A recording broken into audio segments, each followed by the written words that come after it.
St. John's, 23rd of December, 2017.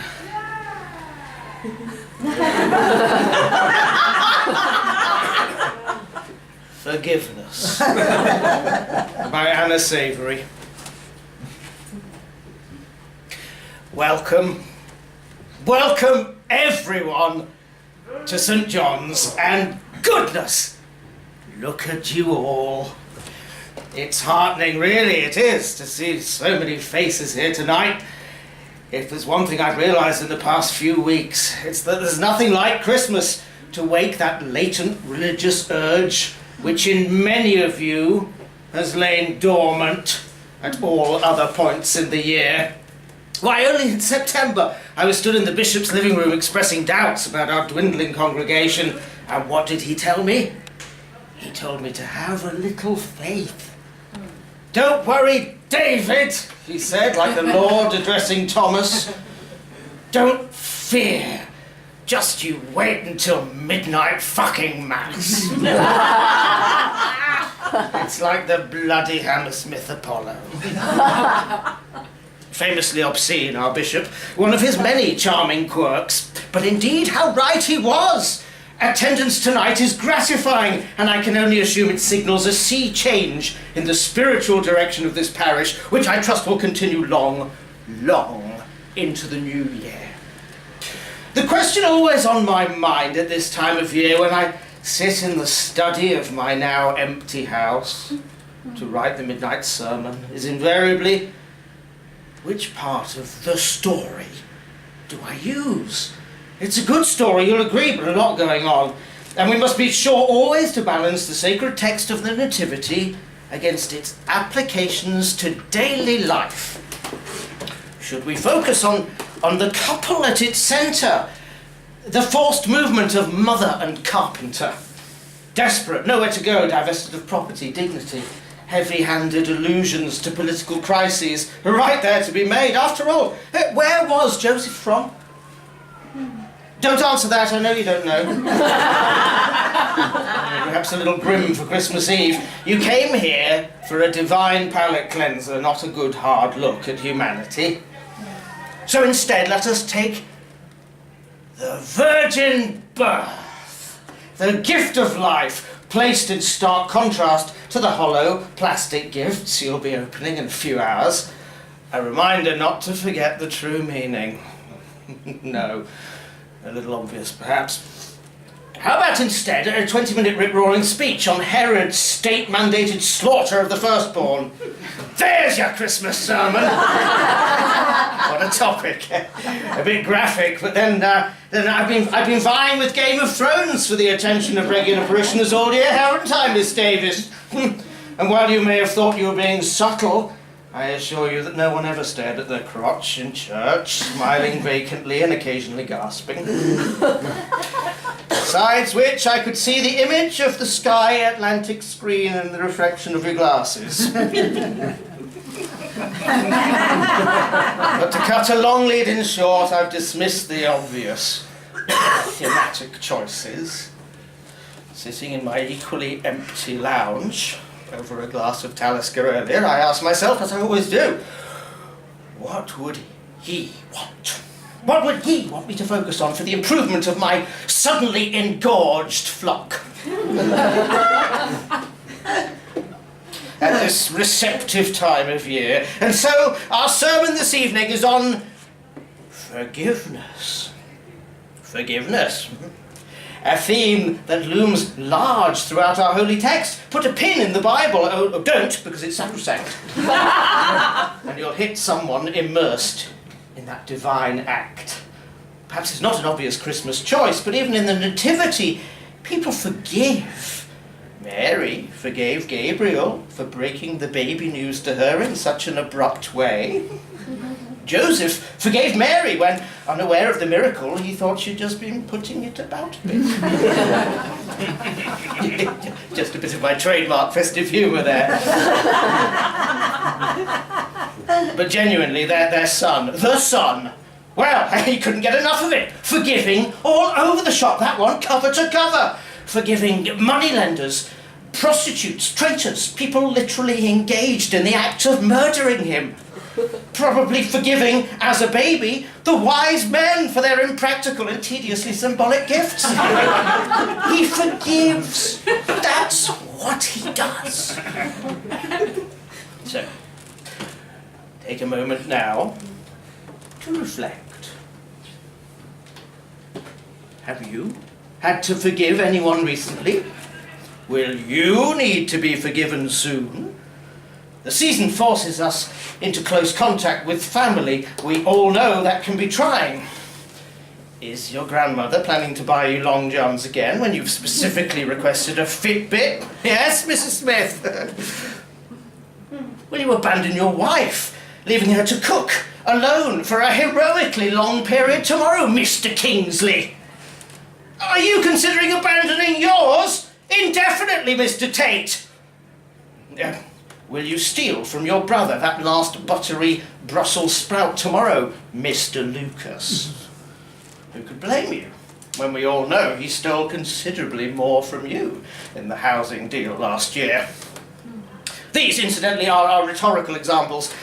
Sit down, please. Other Mr. Lucas, language like that's frowned upon in the house of God unless you're quoting directly from the bishop, a man who will need in time to be forgiven for many things, not least how difficult he makes it to transfer to a different parish. The Lord says, bear with each other, forgive one another if any of you hath grievance against someone. And in that spirit of forgiveness, turn now to your pewmate, to the person sitting beside you, to the person who's stolen your spot in the church car park, Mr. Byrne, who's stolen your reputation as a chaste and studious sixth former, Master Patterson, who's stolen your wife, Dr. Golding, your wife. Turn to the... No, Mr. Lucas, I will not stop. Need I remind you that I am your vicar and you are a bricklayer, ill-equipped to give spiritual instruction at the most holy feast day of the year. Turn now! Summon your internal strength, that last bit of divinity within you, and spontaneously and completely forgive them.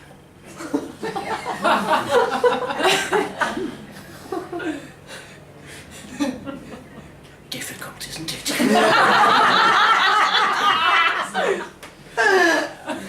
To set it all aside, all those rankling, bitter feelings. But we must, because it's Christmas. The Old Testament, of course, is famously good at expressing those emotions. Feeling frustrated? Kill a man with a bit of old bone. Ride a lion until it dies. That's cathartic. For the Israelites, as for the Greeks, revenge was a virtue. Why forgive when you can hurt instead? Point God at the offending party and she'll crystallise, or drown, or be torn apart by wild dogs, and that'll be nice for you. You deserve it. You've been chosen. Alas, or rather thank heavens, that sort of approach isn't de rigueur anymore. It's no longer the church's way, our way, God's way. Is a way of forgiveness. And it's my job, on his behalf, to forgive the lot of you for another year. To forgive everyone from Miss Davis on up, via the brothers Lucas, to Dr. Golding and Julia, who, when we met, I should add, loved my ability to patiently minister to my flock. I don't know if she loved the other aspects of my commitment to the church, if she understood my devotion. Did you? No. Don't actually answer. This isn't question time. It's midnight mass. I can't tell you if we ever quite struck the balance between the sacred duties of my office and the daily menial duties of our life. But we certainly enjoyed watching the BBC series Rev together. If that's not enough to save a 24-year marriage, I'm at a loss as to what. And so is the Lord. I know, because I've asked him. But to circle back, I've always tried to minister to you with great kindness. I've never been the fire and brimstone sort. You catch more flies with the honey of God's love than with the burning corrosive vinegar of hell, as the famous saying goes. There comes a point, though, doesn't there? Let us consider one last verse on the topic. Matthew 6, 14 to 15. For if you forgive other people when they sin against you, your heavenly Father will also forgive you. It's comforting, that one, isn't it? I ask you, if this were the end, if you never left this church tonight, who would you forgive right now in order to win your own forgiveness?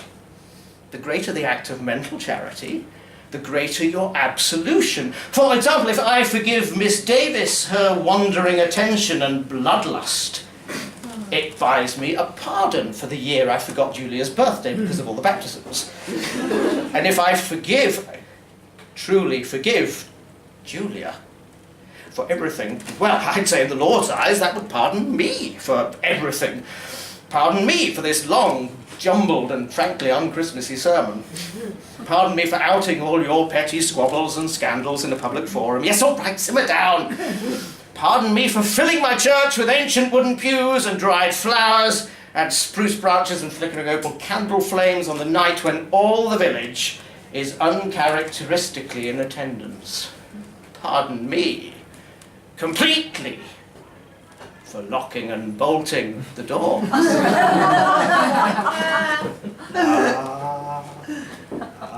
That silence, that stunned, reverent silence. Those chattering voices dulled, obedient, a little fearful, or simply awestruck by the sublimity of the Lord. You know, the ability to command that silence was always my favourite part. It used to give me goosebumps when I was a young man, fresh out of seminary. Julia, stand up, please. No, not you, Dr. Golding. You can stay seated. Yes, now, walk down the central aisle. Careful, watch the candles. That's it. Go and try the vestry door. See? It's fine. It opens. Fine. Look at it swinging open to reveal the frosty Christmas air. I was, of course, joking. Just some of my trademark festive humour. It's always hard to end these things, you know.